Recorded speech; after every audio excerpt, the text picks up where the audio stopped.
Hi, I'm Melanie Montaño, and today I'm going to be talking about the Gaussian mixture models, also known as GMMs.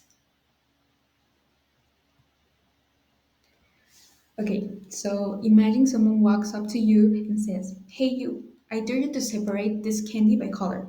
So you accept and apply the K-means method you just learned in class. Easy peasy, right?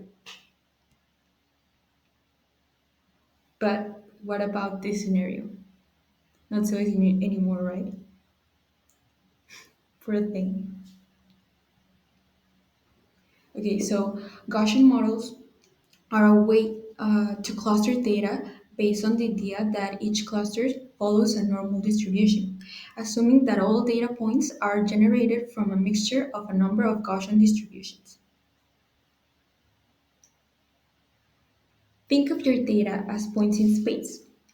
A GMM assumes those points come from K probability mountains, each shaped like a bell curve. Now, imagine those data come from several overlapping Gaussian clouds.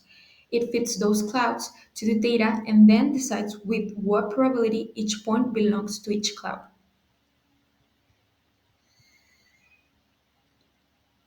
So each Gaussian in the mixture is defined by the mean, which is the center of the bell, the covariance, which determines the shape and orientation of the hill, and the weight, which is the proportion of data that comes from that cluster.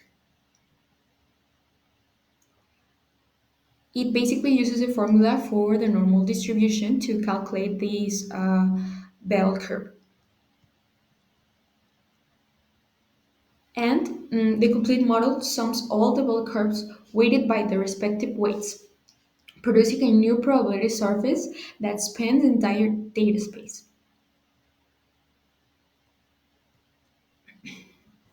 Okay, so the expectation maximization algorithm, also known as EM, wants to fit a Gaussian mixture model to data.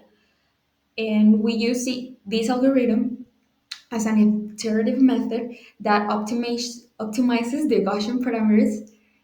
And we are going to come back with this example. So imagine you have a bunch of mixed up candies and you don't know which color each one is. EM does this. It starts with a guess and compute for each candy, which is the probability it's red, blue, or purple based on that guess. Then is the maximization step. It uses those probabilities to update your rules, adjust what red, blue, and purple mean, with their average color spread and how many of each there are.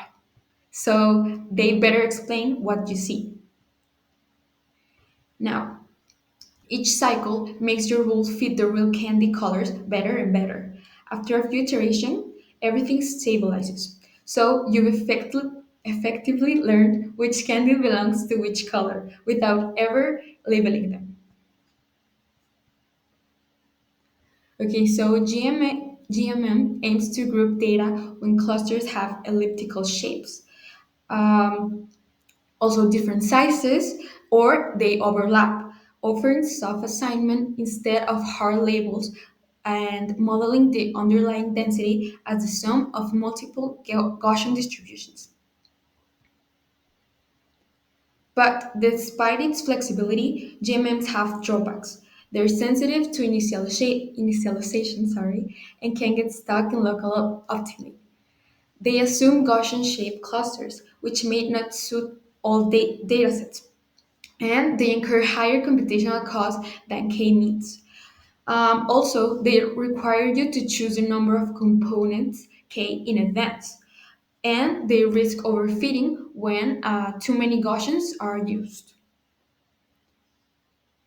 So, in conclusion, GMM offers a probabilistic view of clustering, which is ideal when clusters aren't spherical or well separated, by combining multiple Gaussians with the EM algorithm. So, it covers complex data structures effectively. Thank you.